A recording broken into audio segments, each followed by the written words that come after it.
Good morning and welcome to path of evolution.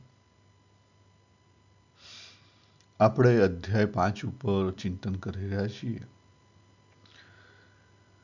કર્મ સંન્યાસ યોગ.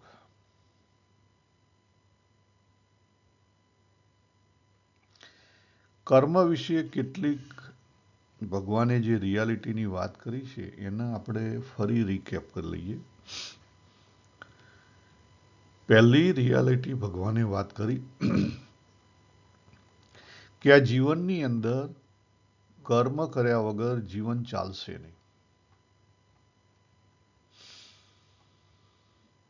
કર્મ કર્યા વગર જીવન ચાલશે નહીં.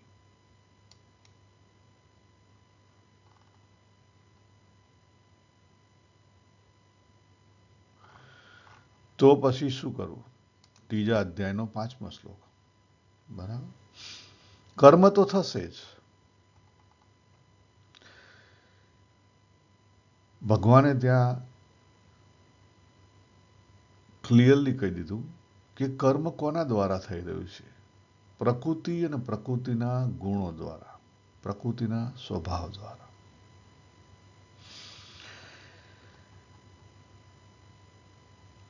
આપણે જોઈએ તો આપણા ઘેર નાનું બાળક હોય તો એની બધી ક્રિયાઓ થઈ રહી છે.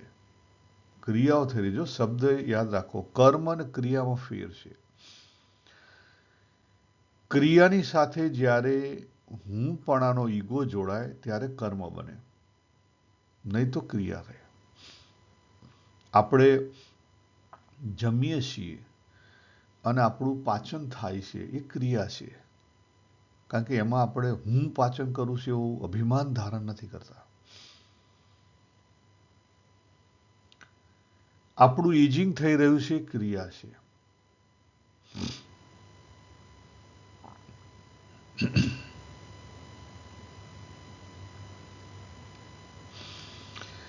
બાકી બીજી બધી જગ્યાએ શું છે? મોટા ભાગે કર્મ હોય છે. અને કર્મ આવે એટલે કોઝ અને ઇફેક્ટ આવે. બીજી વસ્તુ રિયાલિટી સમજી લો.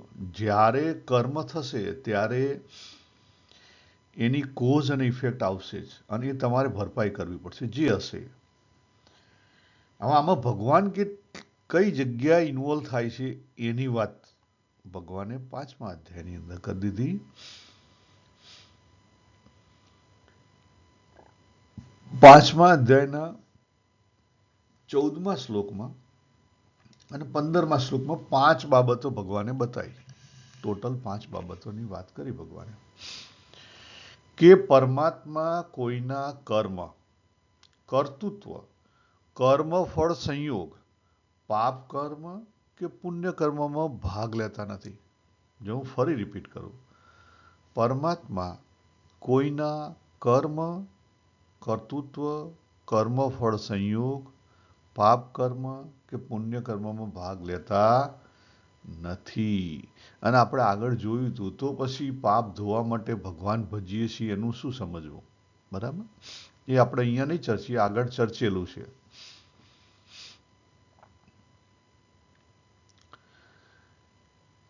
એટલે ભગવદ્ ગીતાના આધારે જો જોઈએ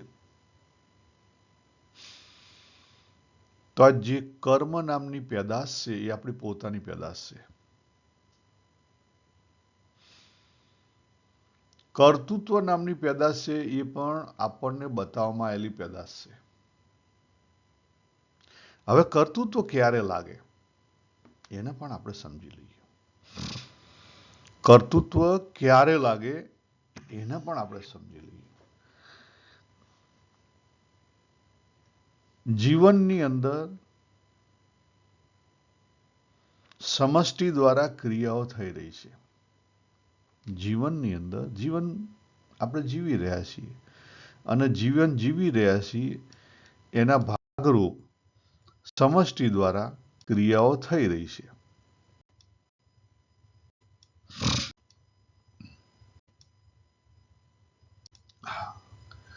આજે સ્ક્રીન ઉપર દેખાય કે આપણે પરા અને અપરાના બનેલા છીએ. પ્રકૃતિ રેલાય છે. પ્રકૃતિ રેલાય છે અને આપણી પણ પ્રકૃતિ રેલાય છે. આપણી પ્રકૃતિ જે રેલાય છે, એનર્જી જે રેલાય છે, એ એનર્જીની અંદર એક ભાગ છે કોઝ એન્ડ ઇફેક્ટનો, કાર્યકારણનો. આગલા જન્મની અંદર જે અતૃપ્ત વાસનાઓ લઈને આપણે આવેલા હતા, એના માટે વ્યવસ્થા થયેલી છે. સમયે સમયે એવી ઓપોર્ચ્યુનિટી મળે છે કે જેથી કરીને એ આપણી અંદર રહેલી જે વાસના છે એના આપણે બેલેન્સ કરી શકીએ. જોજો મારો શબ્દ, એના આપણે શું કરીએ? હાર્મોનાઇઝ કરી શકીએ. પણ આપણે હાર્મોનાઇઝ કરીએ છીએ, નથી કરતા. આ જીવનનું પહેલું લક્ષ્ય એ છે કે આગલા જન્મના કર્મોની જે વાસના છે એને સાચા અર્થમાં સમજી અને એને હાર્મોનાઇઝ કરીએ, જેથી કરીને આપણા જે વડ છે ને એ ઉકેલાય. અને વડ ઉકેલાય તો આપણે કેવા થઈ જઈએ? સહજ થઈ જઈએ. લોકો સહજતા બતાવે છે, હોતા નથી.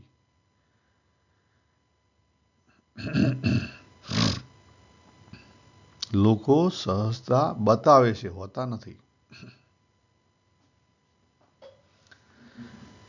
હવે આ જે સહજતામાં જવા માટેનો જે રસ્તો છે ઈજી છે, પરંતુ એને અપનાવવો પડે. આપણે શું કરીએ છીએ? એમાં વધારો કરીએ છીએ, ઘટાડો નથી કરી શકતા. દાખલા તરીકે આપણું એક કર્તૃત્વ છે કે આપણા મા બાપ સાથે આપણને પ્રેમ હોય, સહેજે આપણા ફેમિલી સાથે લગાવ હોય, બરાબર? ખરેખર પ્રેમ નથી હોતો, એ મોહ હોય છે, લગાવ હોય છે. અને હોય એમાં કંઈ ખોટું પણ નથી. એમાં ખોટું છે? ખોટું કંઈ નથી. પરંતુ એ જે વાસના છે, એ જે રિલેશનશિપની અંદર જે વાસના છે, એ વાસનાને જો સાચા અર્થમાં સમજાય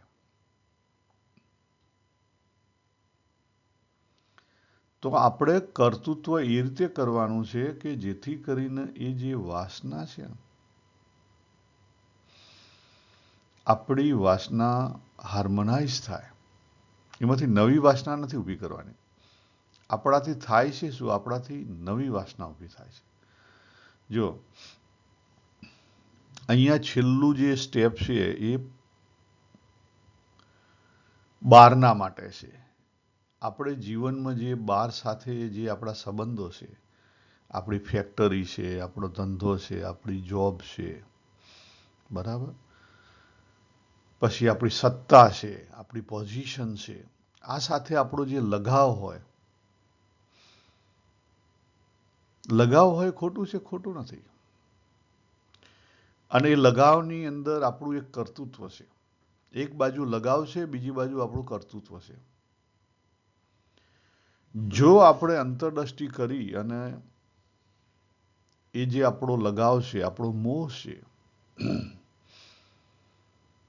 એની પ્રત્યે સાચા અર્થમાં જો આપણે કર્તૃત્વ ના બજાવીએ,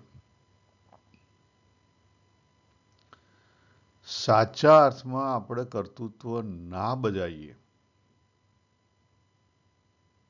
તો આપણે એમાંથી બહાર ના નીકળી શકીએ. તો શું થાય?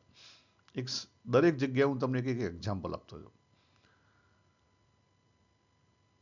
આપણે ત્યાં કેટલી વાર કેટલાક ન્યૂઝ બહુ સરસ આવતા હોય છે. વચ્ચે કોઈ ન્યૂઝ હતા કે કોઈ મોટા બિઝનેસમેન, 50 વર્ષની ઉંમર ગમે તે, એમની હોસ્પિટલમાંથી એમણે નિવેદન આપેલું.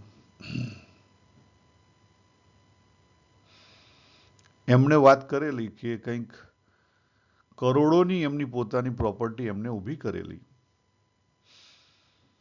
એમણે વાત કરી કે પૈસા જરૂરી છે, બરાબર છે, પણ પૈસાથી તમે હોસ્પિટલનો બેડ કદાચ ખરીદી શકો, હોસ્પિટલ ખરીદી શકો, ડોક્ટરો ખરીદી શકો, પણ તમારું દર્દ રિપ્લેસ નહીં કરી શકો. એ તો તમારે જ ભોગવવું પડશે. એટલે પૈસાની એક લિમિટ છે. પૈસાની એક લિમિટ છે. આ વસ્તુ આપણે સમજતા નથી. કેમ સમજી શકતા નથી એ પણ પ્રશ્ન થાય. કારણ કે કદાપી આપણે આપણી જાતને સ્પેસ નથી આપી, અંતરદ્રષ્ટિ નથી કરી. મારે આજે આ સ્પેસ ઉપર વાત કરવી છે, અંતરદ્રષ્ટિ ઉપર વાત કરવી છે, સોલિટ્યુડ ઉપર વાત કરવી છે. મેં પોતે કેટલાક પ્રયોગો કરેલા છે, એની ઉપર પણ વાત કરવી છે. તો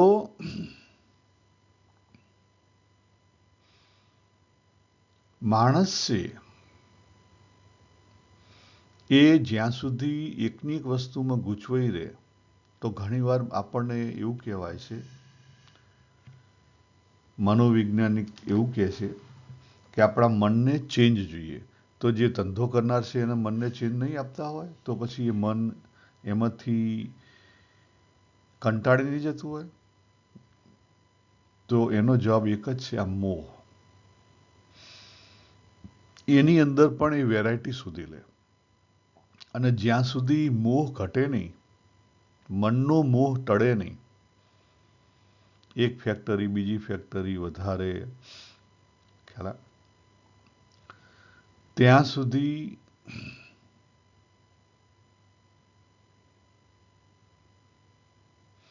તમે એમાંથી બહાર ના નીકળી શકો, તમે બીજું જોઈ ના શકો.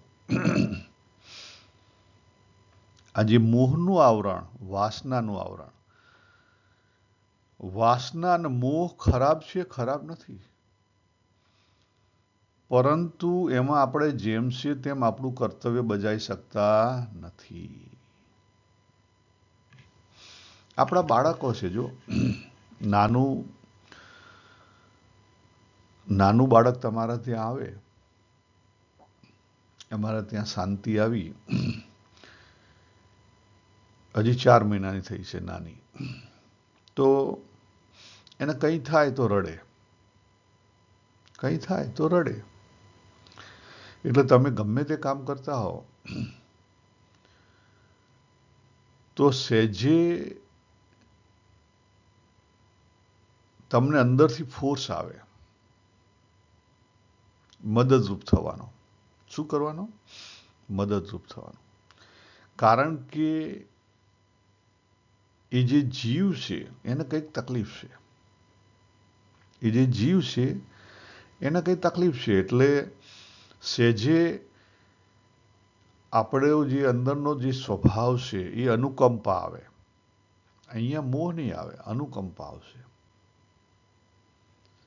કારણ કે આપણું ડાયરેક્ટ કર્તવ્ય નથી લાગુ પડતું. જ્યારે તમને જવાબદારી સોંપવામાં આવી ત્યારે તમારું કર્તવ્ય લાગુ પડે, નહીં તો જે મા બાપ હોય એનું કર્તવ્ય લાગુ પડે, અથવા જે કોઈ એની દેખભાળ કરતું હોય એનું કર્તવ્ય લાગુ પડે. આપણે કોઈક ઘરડું માણસ રોડ ક્રોસિંગ કરતું હોય તો આપણે એને મદદ કરીએ છીએ, ત્યાં તમારું કર્તવ્ય લાગુ પડે છે? ના, કર્તવ્ય લાગુ નથી પડતું. તો એ કેમ તમે મદદ કરો છો? કારણ કે દરેક જીવની અંદર એ જીવનો સ્વભાવ છે, અનુકંપા એ જીવનો સ્વભાવ છે. અને અનુકંપા એ બૌદ્ધ ધર્મનો એક મોટો પ્રિન્સિપલ છે.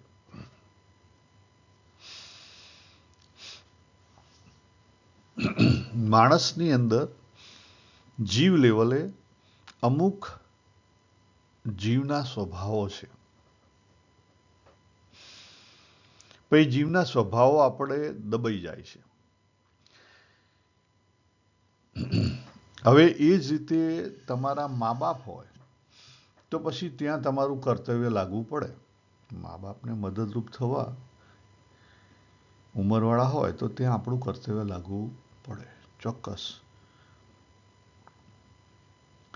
તો કર્તવ્ય કરતા કરતા શું કરવાનું છે? કર્તવ્યમાં મોહ ના આવવો જોઈએ.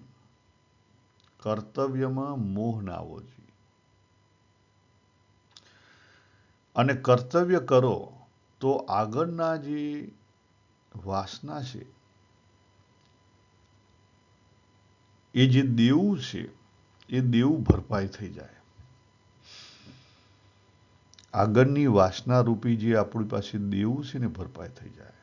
કર્તવ્ય સાચી રીતે કરવામાં આવે તો પછી કર્તવ્ય ના રહે.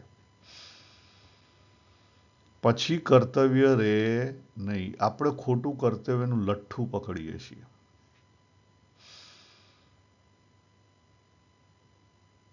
આપણે ખોટું કર્તવ્યનું લઠ્ઠું પકડીએ છીએ. કર્તવ્યનો અથવા કર્મનો જે સિદ્ધાંત ભગવાને કહ્યો છે, એ અંતઃકરણની શુદ્ધિ માટે છે. શના માટે છે? અંતઃકરણની શુદ્ધિ માટે છે. અંતઃકરણની શુદ્ધિ એટલે શું? અંદર રહેલો જે મોહ છે, અંદર રહેલો જે મોહ છે, આસક્તિ છે, એ ટળે. પછી ટળે છે? ના. આપણે શું કરીએ છીએ? વધારે કરીએ છીએ. આપણું બાળક હોય તો બાળક પ્રત્યે આપણું જે મોહ છે એને આપણે વધારે સ્ટ્રોંગ કરીએ છીએ. ખરેખર આપણે મોહને પ્રેમમાં પરિવર્તિત કરવાનું છે. આજે આપણે કે ત્યાં બાળક કોઈ હોય તો એને કે આપણી કોઈ જે પોઝિશન હોય, આપણે પહેલામાં શું જોયું? પોઝિશન જોઈ, પૈસા જોયા, ફેક્ટરી જોઈ, બરાબર, ધંધો જોયો. એમાં પછી આપણે સહજ બની જવાનું છે. કેટલાક ઓફિસરો જુઓ સહજ હોય, હાવ તમે એને ઇઝીલી મળી શકો, વાત કરી શકો, એ ટાઈમ ટુ ટાઈમ એનું કામ કરતો હોય, કામ સાથે એને બીજી કઈ લપ્પન છપ્પન ના હોય. લપ્પન છપ્પન એટલે કોઈ રિલેશનશીપથી કામ ના કરતો હોય.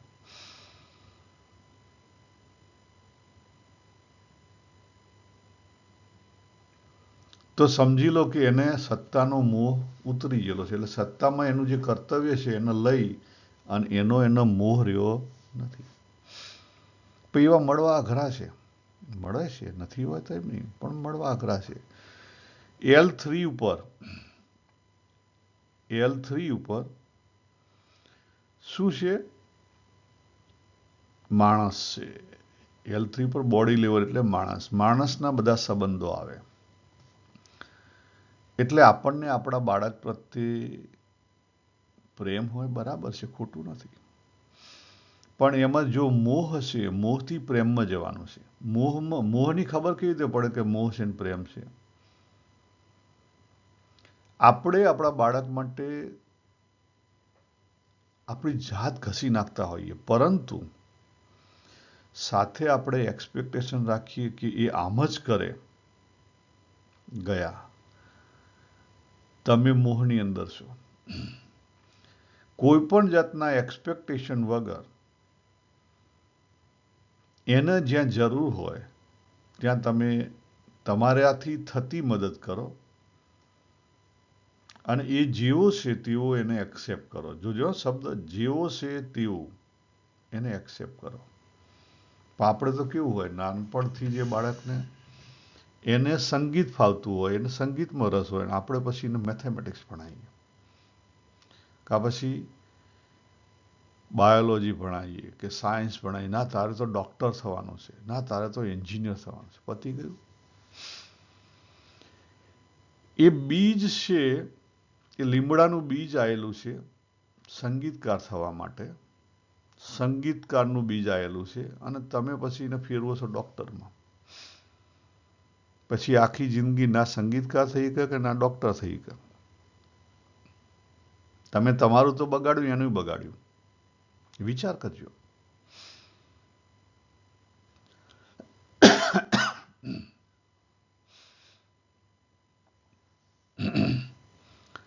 આપણે ત્યાં એવા કેટલાક ભજનો છે, એવા કેટલાક માર્ગદર્શનો મળેલા છે કે શાસ્ત્રોએ તો વાત કરી છે, કેટલાક શાસ્ત્રોએ, કે L4 થી L3 ઉપર આપણે જવાનું છે, પણ કઈ રીતે જઈ શકાય? જે માણસ જ્યાં સુધી સત્તાને પ્રેમ કરતો હોય ત્યાં સુધી એના સંબંધીને પ્રેમ ના કરી શકે. આ લખી રાખો. જે માણસ ફેક્ટરી અને પૈસાને પ્રેમ કરતો હોય ને એના સંબંધીને પ્રેમ ના કરી શકે. દેખાતું હોય, ચેક કરી લેજો. તમે તો જે રાજકારણી સત્તાને પ્રેમ કરતા હોય ને એના ઘરના ના થાય, કોઈના ના થાય.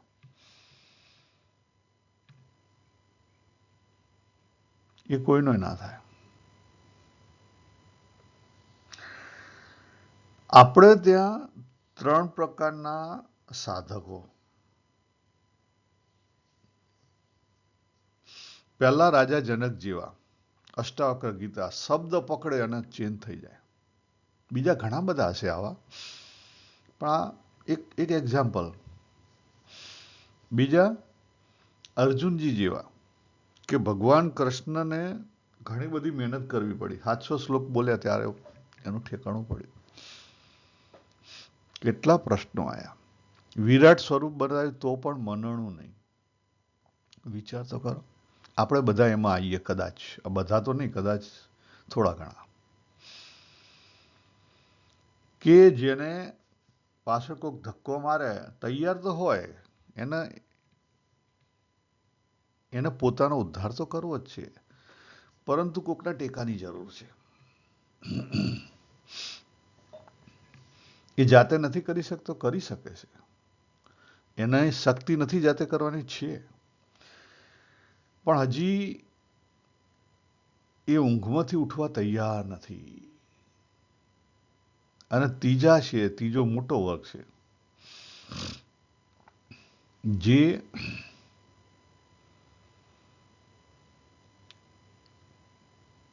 ઊંઘમાંથી ઉઠવા તૈયાર છે જ નહીં.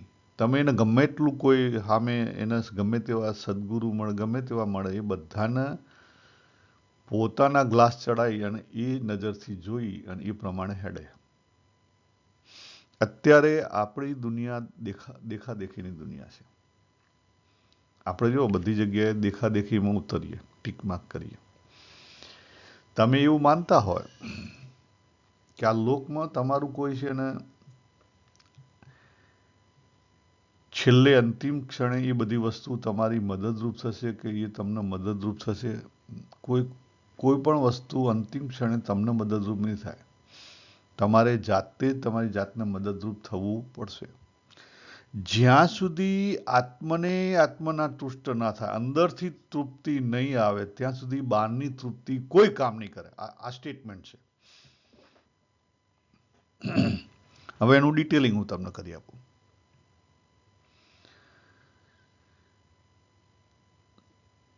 $42 પછી જનરલી આપણી શક્તિ વળતા પાણી લે.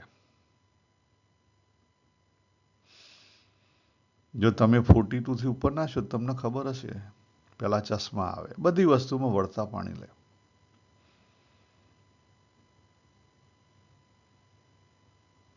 અને આ વળતા પાણીની અંદર જો તમે આ વસ્તુ જે રાગ છે, મોહ છે, એના સાચા અર્થમાં સમજીને જો વચ્ચે આવી ગયા, પ્રેમમાં આયા. પ્રેમ કહેતા એક્સેપ્ટન્સ. પ્રેમ જેવું વસ્તુ તમને ખરેખર નહીં દેખાય. એક્સેપ્ટન્સ પણ કેવું? Unconditional acceptance. કન્ડિશન વગરનું કોઈને જેમ છે તેમ સ્વીકારી શકીએ, તે પ્રેમ છે.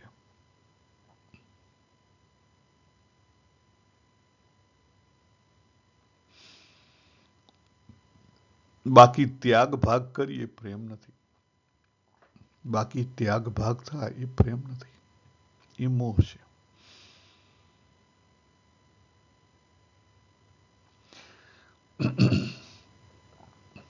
હવે જીવનની અંદર ભગવાને આની ઉપર જતા પહેલા ભગવાને અહીંયા આપણને 3 માર્ગની અંદર જે ક્વોલિફાઈડ માણસ છે એના લક્ષણો બતાવ્યા. 3 માર્ગની અંદર જે ક્વોલિફાઈડ વ્યક્તિ છે એના લક્ષણો બતાવ્યા.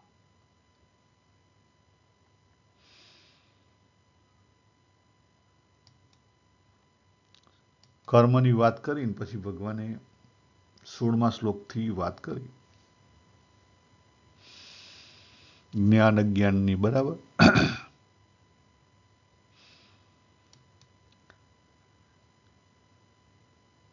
અને આગળ લઈ ગયા. પણ એ પહેલા તમે જો ચેક કરો તો જ્યારે સંન્યાસની વાત નીકળી, સીધું જ કર્મ સંન્યાસ. વોટ ઇઝ મીન્સ સંન્યાસ? બરાબર. સંન્યાસ એટલે ઘરનો ત્યાગ કે સમાજનો ત્યાગ, એ સંન્યાસ નથી. સંન્યાસની ડીપર વ્યાખ્યા ભગવાને કરી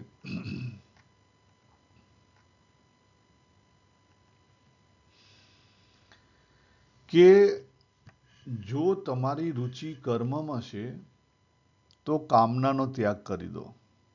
કર્મફળ, કર્મ, કર્તૃત્વ, ઘર, સમાજનો ત્યાગ નથી કરવાનો. માત્ર કામનાનો ત્યાગ કરી દો, કર્મફળનો ત્યાગ કરો. That's more than enough. જો તમારી રુચિ ભાવ ભક્તિમાં છે, તમારી રુચિ ભાવ ભક્તિમાં છે,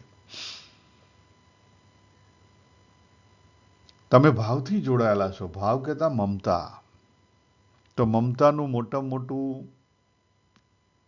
ખરાબ ફળ કયું? રાગ અને દ્વેષ. પહેલો કામનાવાળો ક્યાં બેઠેલો છે? કામનાવાળો આપણે લેવલ 4 જે દેખાય છે ને, ભોગ અથવા ત્યાગ, ત્યાં બેઠેલો છે. કામનાવાળો ઓબ્જેક્ટમાં બેઠેલો છે, સમજી લખો. તો એ જો કર્મફળનો ત્યાગ કરી દે, ભલે સેવા કરો, કર્મફળનો ત્યાગ કરી દો.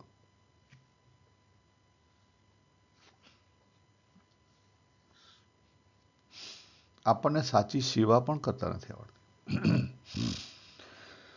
સેવા કરો ત્યારે એક વાતનો વિચાર કરજો કે કોણ સેવા કરી રહ્યું છે અને કોના માટે સેવા કરી રહ્યું છે. ડીપર જજો. તમારા માટે સમય આપજો. તમે દાન, દક્ષિણા, તપ, ત્યાગ જે કંઈ કરતા હો, વ્રત, ઉપવાસ, તમે ઉપવાસ કરો છો તો ઉપવાસ કોણ કરી રહ્યું છે અને શા માટે કરી રહ્યું છે અને કોના માટે કરી રહ્યું છે. તમે ડીપર જશો તો ખબર પડશે. તમને એક વસ્તુ જોવા મળશે કે આ દેહરૂપી જે બાબુ બોલી રહ્યો છે એ ઉપવાસ કરી રહ્યો છે. કોને બતાવવા માટે? સમાજને બતાવવા માટે, આજુબાજુના સગા સંબંધીઓને બતાવવા માટે. પણ શા માટે? પોતાનો ઈગો સંતોષવા માટે. તો એમાં ખોટું શું થયું? ખોટું એક વસ્તુ થઈ. બાબુએ જે ઈગો નામનો બાબુ છે એને કોની સાથે વેર બાંધ્યું? જે ઓરિજિનલ જીવ બાબુ છે એની સામે વેર બાંધ્યું. એની ઉપર વટ થઈ. એણે વચન લીધું અથવા જે કોઈ કે હું આ કરીશ ના નહીં કરું. ખ્યાલ? આપણે આગળ જોયું હતું ને, આપણે અનેકમાં વહેંચાયેલા છીએ. એટલે જે બુદ્ધિની અંદર આપણી બુદ્ધિ, લોજિકલ આપણું જે માઇન્ડ છે, કપાળ, લોજિકલ માઇન્ડની અંદર આપણે ઘણા બધા મોહરા પહેરેલા છે.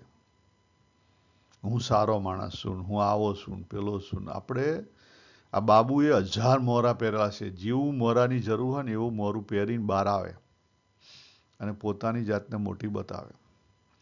એટલે ટૂંકમાં એને શું કહેવાય? જે 1000 મોહરા પહેરેલા છે એ શું છે? દેહાત્મ અભિમાન છે. આપણને દેખાતું નથી, બહુ સૂક્ષ્મ છે. દેખાતું નથી, બહુ સૂક્ષ્મ છે. ક્યારે દેખાય? જ્યારે તમે સાચા અર્થમાં અંતરદ્રષ્ટિ કરો, તમારી જાત સાથે સમય આપો, જાતને એકલતામાં લઈ જાઓ.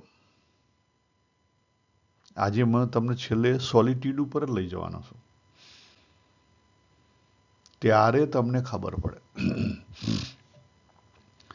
તો ત્યાં ભગવાને 7મા શ્લોકની અંદર એવા વ્યક્તિઓની વાત કરી કે એવો ક્વોલિફાઈડ કોણ છે કર્મના માર્ગે કે જેની દેહ અને ઇન્દ્રિયો તૃપ્ત છે. અતૃપ્ત નથી, તૃપ્ત છે, શાંત છે, ખેંચાતી નથી. વિશુદ્ધ આત્મા અંતઃકરણ તૃપ્ત છે, શુદ્ધ છે, પવિત્ર છે.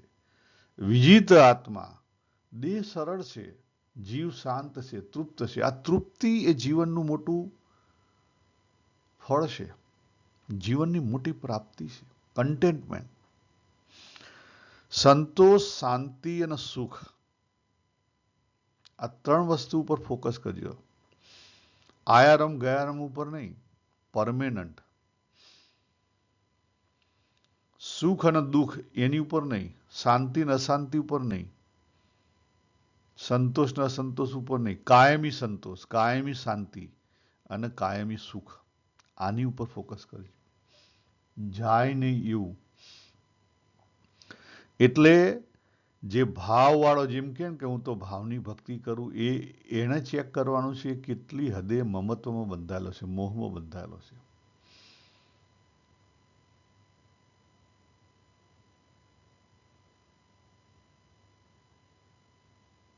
ખ્યાલ રાગ દ્વેષમાં એ કેટલી હદે બંધાયેલો છે એટલું ચેક કરી લો. બાકી બીજું બધું ચેક છોડીને ભાગવાની જરૂર નથી. સમાજ કે સગા સંબંધીને છોડવાની જરૂર નથી, ખાલી રાગ અને દ્વેષને છોડી દો. અને છેલ્લો એથી ત્રીજી ઘાણ, આ ત્રણે ત્રણ દરેકના જીવનમાં આવશે, દરેકે ત્રણેયમાંથી પસાર થવું પડશે. અહંતા, કોકની એક વધારે મજબૂત હશે, કોકની ઓછી હશે. અહંતા, કર્તૃત્વ, પરિસ્થિતિનો ત્યાગ નથી કરવાનો, કર્તૃત્વનો ત્યાગ કરવાનો છે.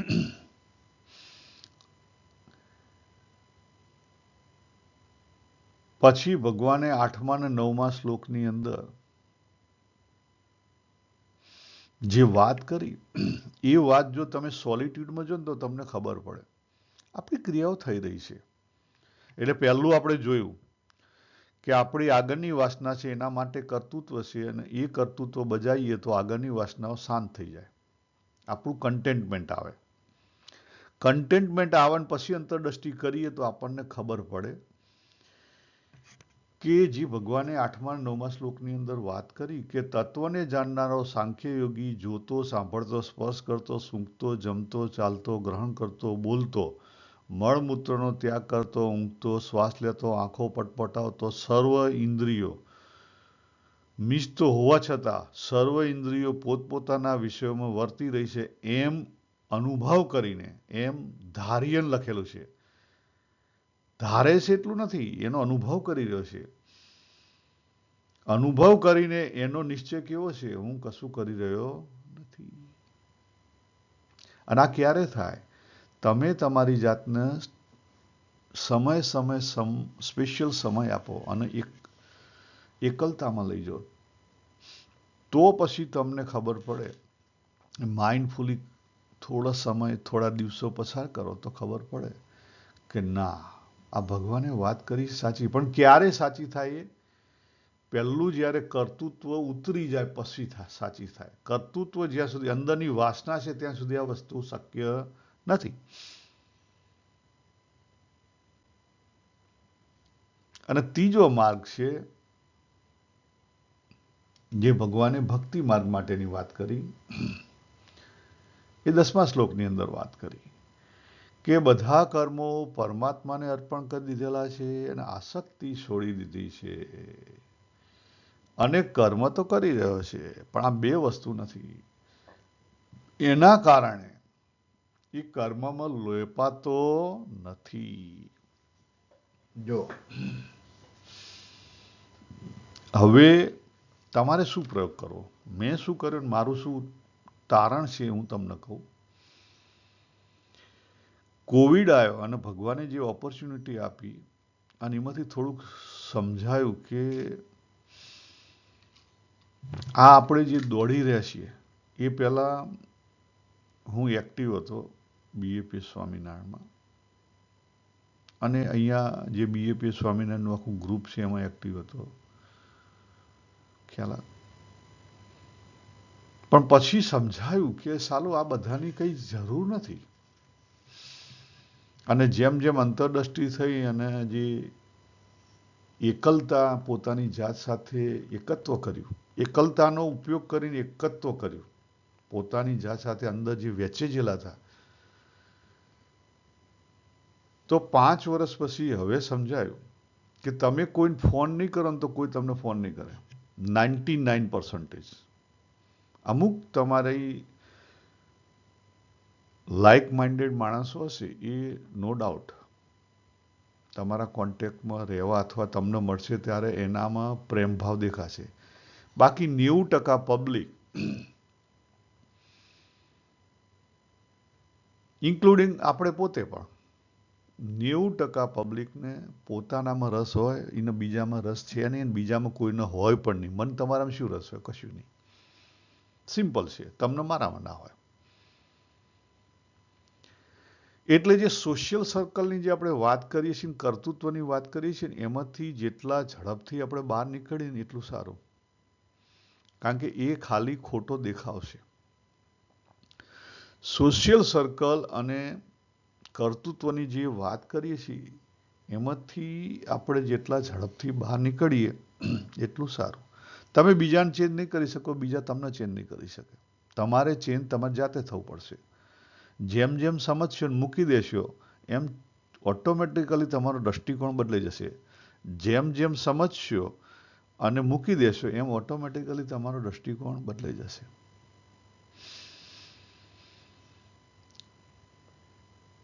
એટલે આમાંથી લર્ન શું કર્યું?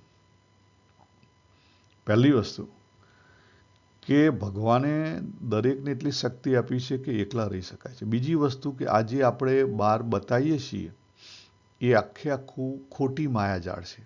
કોઈ તમને પૂછવા નહીં આવે. કોઈ કહેતા કોઈ નહીં. તમે જે કોઈ સંસ્થામાં જોડાયા છો કે કોઈને પડી નહીં હોય, ઇવન તમારી જોબ પ્લેસને પડી નહીં, કોઈ નહીં પડી હોય.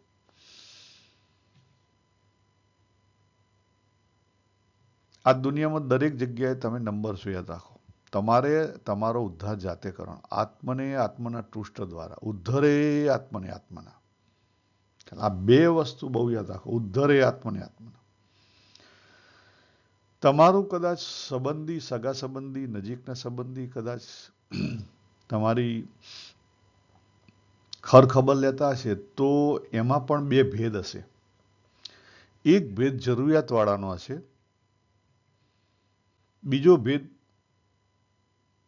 સોશિયલ રિલેશનશીપનો હશે, અને ત્રીજો ભેદ લાઇક માઇન્ડેડનો હશે. લાઇક માઇન્ડેડ મોર યુઝફુલ છે. તમારી જરૂરિયાત છે ને તમારા ઉપયોગ કરે છે, એની તમારે જરૂર નથી, કારણ કે એ એના ઉપયોગ માટે આવ્યો છે. અને સોશિયલ રિલેશનશીપ વાળો એ દેખાડા માટે આવેલો છે. બેયની જરૂર નથી. ત્રીજા એકની કદાચ તમે જરૂર છે, જરૂર નથી, પણ એ એક તમને હર્ટ નહીં કરે. પેલા બે ગમે ત્યારે તમને હર્ટ કરશે. જેને તમારી જરૂર છે એ જરૂર પૂરી થશે એટલે એ એના સંબંધો ઓછા કરી નાખશે. અને જે સોશિયલ રિલેશનશીપના કારણે આવેલો છે, એ એની સોશિયલ રિલેશનશીપની એની પોતાની ગરજ પૂરી થશે એટલે કટ થઈ જશે. ચેક કરો. આપણા સમાજમાં સમયે સમયે આપણા બધા સંબંધો આવી રીતે જ દોડે છે. સંબંધો કોના છે આપણે હજી સમજી શકતા, એથી ઉપરવટ નથી આવી શકતા. આપણે લેવલ 3 અને લેવલ 4નો જે મોહ છે એમાંથી બહાર નથી નીકળી શકતા.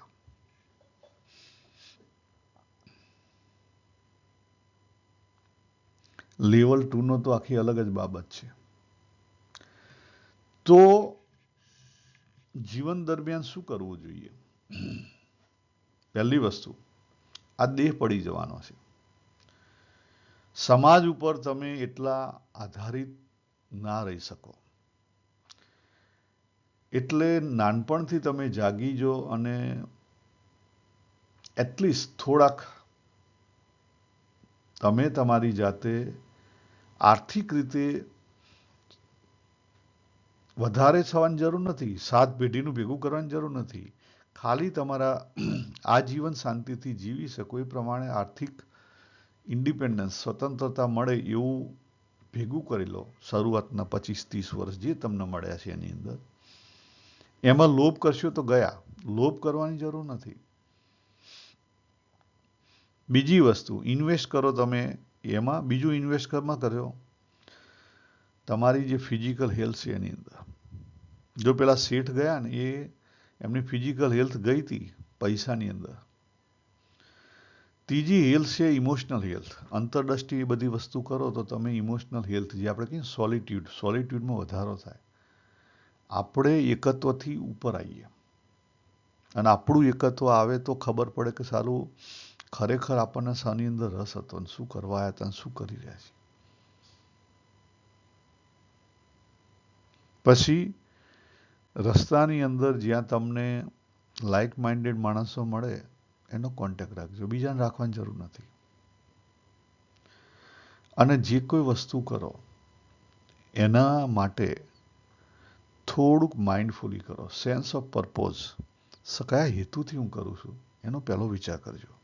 તમે દાન કરો, દક્ષિણા કરો, તપ, ત્યાગ, જે કંઈ કરવું એ કરો, વાંધો નહીં, પણ કયા હેતુથી કરો છો એ ન રાખજો. અને સમય પોતાની જાત સાથે એકતા કેળવો, નેચર સાથે એકતા કેળવો અને પોતાનો ઈગો છે એને લેટ ગો કરો. એના માટે સોલિટ્યુડનો અભ્યાસ કરજો. તો તમને કંઈક નવી દુનિયા દેખાશે. તમારા ચશ્મા બદલાઈ જશે. મારા તો બદલાઈ ગયા છે, તમારા પણ બદલાઈ જશે. તો અહીંયા આપણે પૂરું કરીએ. સર્વેને જય શ્રી કૃષ્ણ. હરિઓમ તત્સત. હરિઓમ.